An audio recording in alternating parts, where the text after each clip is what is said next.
Corsair is back at it again with a new version of their popular K70 mechanical keyboard. This one is called the K70. Yeah, specifically the K70 RGB Pro. It's innovative, I know, but then again, what's also innovative is the price tag. This is a £170 or $160 to $170 without tax keyboard. Now, for your money, you do get genuine Cherry MX, which is double shot PBT keycaps and 8,000 Hz polling. Now that's all well and good, but is it actually worth that pretty hefty price tag for? Well, let's take a look and find out. Corsair have stuck to their guns for the K70 and are still using the genuine original Cherry MX switches. You have 5 options here: reds, browns, blues, silent reds, or speed silvers. Personally, MX browns are still my sort of favourite, at least out of those options, and that's what I have here. Although I should mention that since building my own keyboard last year, I've been getting pretty accustomed to the glorious Panda switches that I picked for that board, and I do tend to definitely prefer those now over these Cherry MX brown switches instead. On top of those switches, you'll find a nice array of double shot PBT keycaps, which have a slight sort of textured finish to them. While these should be, well, pretty durable, and I can't quite explain why, but they just, when you touch them, when you run your fingers over them, they just feel incredibly cheap. They feel like they're sort of, well, cheap plastic, and they have a definitely less than sort of premium sound. Have a listen.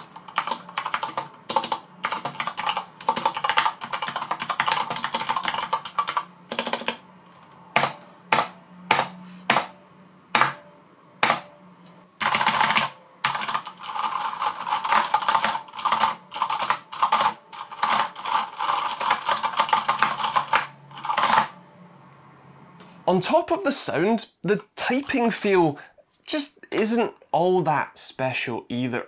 I'm not sure if I've just been spoiled by those Panda switches that I now use every day, or if the sort of rumour that the quality of the Cherry MX switches has gone down since the sort of their patent ran out is true, but it just doesn't feel all that sort of great to me. It kind of lacks the tactile bump that I'm expecting to feel with a tactile switch. It just feels very light and very almost mushy by comparison. And well, the amount of sort of even just the slop in the key switch and in the travel as you go down, it just doesn't feel all that pleasant. Now, don't get me wrong, it's not terrible. I still can type on this and game with it just fine. It just doesn't feel very premium. For gaming though, it's fine. I mean, it's not the absolute best or an absolute standout for sure, but I still had a reasonable enough time playing with it. The feel still wasn't, let's say, the best. The sort of tacky clacking of the keys and the pinging, especially of the spacebar, were a touch off-putting, but nothing that's a complete absolute deal breaker. Although for £170, I can't say that I'm sold. With that said, the extra features might help sway you. The first of which is their 8,000 Hz hyper polling. Basically, as effectively the keyboard will send the key press as you press it to your PC in as little as 0.125 milliseconds after registering the key being pressed. That's sort of down from the 1 millisecond that a 1,000 Hz keyboard will take, essentially, as a minimum. Although I say register because the controller in the keyboard is only scanning the keys every 250 microseconds, or 4,000 Hz.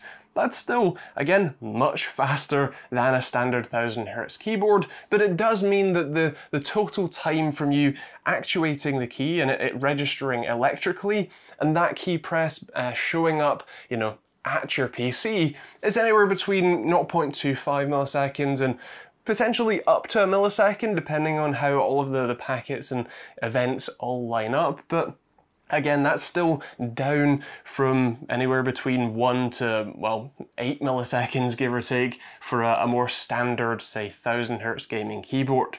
With that said, generally speaking, of course, lower input lag is better, but it's generally unlikely that for the vast majority of gamers anyway, it's going to be something that you'll see much benefit to. It's not the biggest of selling points.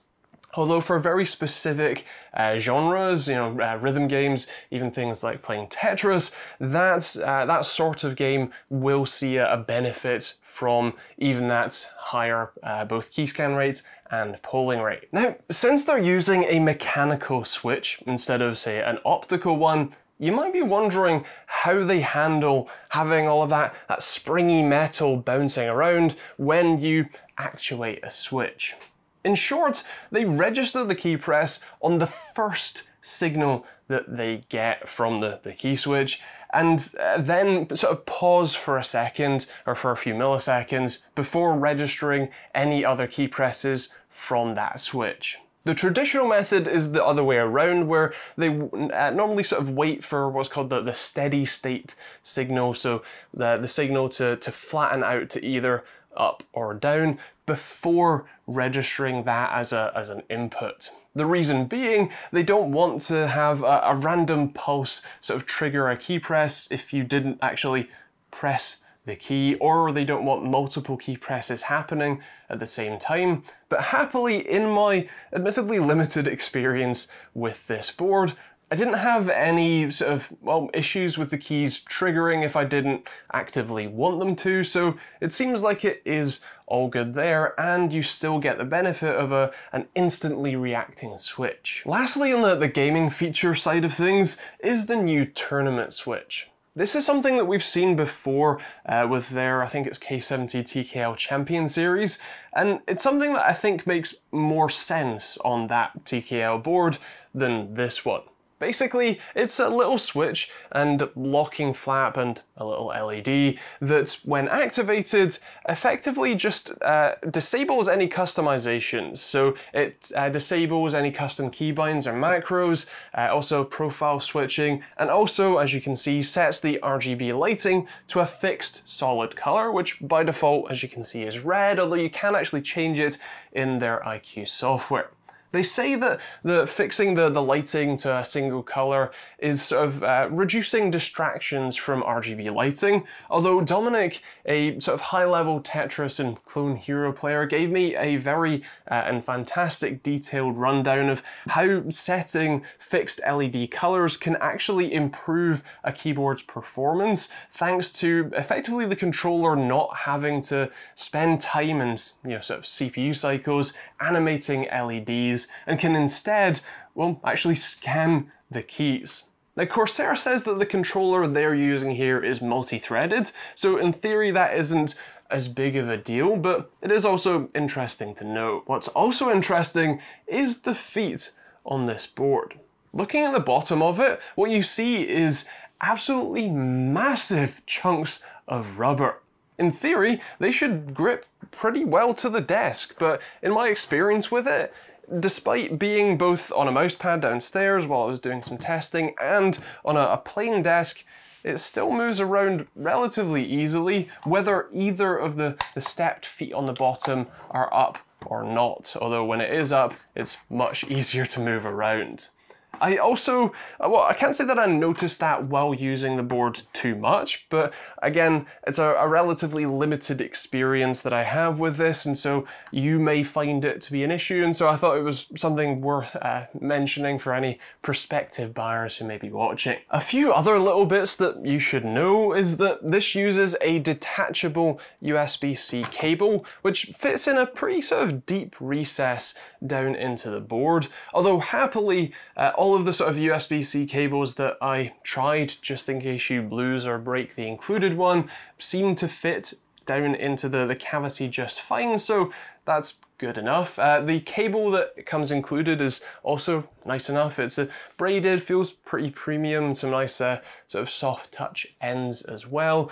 And you also have effectively a palm rest included in the box. Although, while it is a sort of a fairly firm but slightly soft touch plastic, it's far too low and close to the keyboard for it to be useful for me personally. These types of palm rests just don't fit my hands. I always, they don't even touch my palm when they're actually attached to the keyboard, so it's not very useful for me, but it is included in the box if you want one. You also get a collection of media keys on the keyboard, which are a pretty weird mix.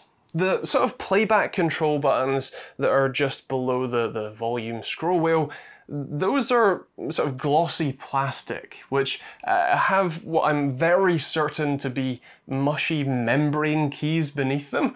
But then just above it, like I said, you have what is an actually milled metal volume wheel, which is actually pretty sharp and will take the skin off your finger if you aren't careful.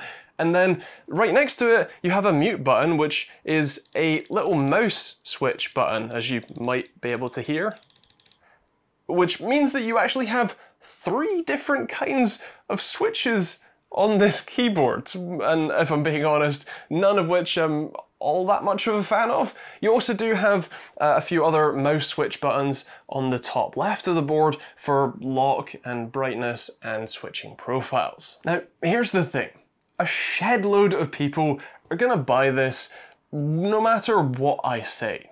In fact, a lot of people, or at least some of the people who are watching this video right now, will be watching it to confirm their buying decisions and will probably be, well, screaming some confirmation bias in the comments below, and you know, that's fine. The board is decent enough. If you like Cherry MX switches, you'll have a perfectly decent, fine, usable experience gaming and typing with this.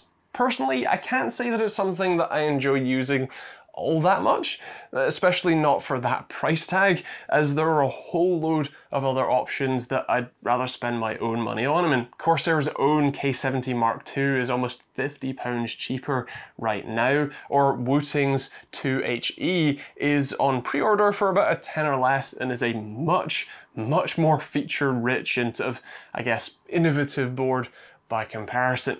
But if the brand name means that much to you, then fair play. I mean, I certainly wouldn't stop you from buying this, but if you are, well, here looking for a recommendation, personally, I think I would pass on this one. With that said, those are my thoughts, but I would love to hear yours in the comments down below. What do you think about the K70 RGB Pro? Is it a keyboard you'd pick up yourself? Have you already? Or is there something else that you would prefer or even recommend instead? I know that there's a lot of sort of custom keyboard building folk who might have some, well, both specific and choice recommendations, but feel free to let me know in the comments down below. I would love to hear your thoughts. If you want to check out the K70 RGB Pro, can't even say it right, or pick one up yourself, or even just check out pricing when and where you watch this, then do take a look at the top link in the description down below. That's an Amazon affiliate link that will take you to your local Amazon store where you can see all that good stuff. And there's also a load of ways to both stay up to date on these videos, like hitting that subscribe button and turning on the bell notification icon, and of course supporting the channel. You can do that directly through things like the YouTube join button, where you get cool rewards like access to our Money Men Discord chat, sponsor free videos, and some cool emojis to use in the comments and on our weekly live streams. Or you can also check out things like Patreon instead, or merch hoodies or t-shirts like this one, or a load of other ones that I designed myself, or even just affiliate links. So you're buying from places like Overclockers UK, there's a link in the description down there you can check out. And yeah, that's kind of that really. Like I said, I'd love to hear your thoughts or any questions you have in the comments down below. Feel free to check out some more videos on the end cards. I have plenty for you to peruse through. And yeah, thanks for watching. Hope you enjoyed it. We'll see you all in the next video.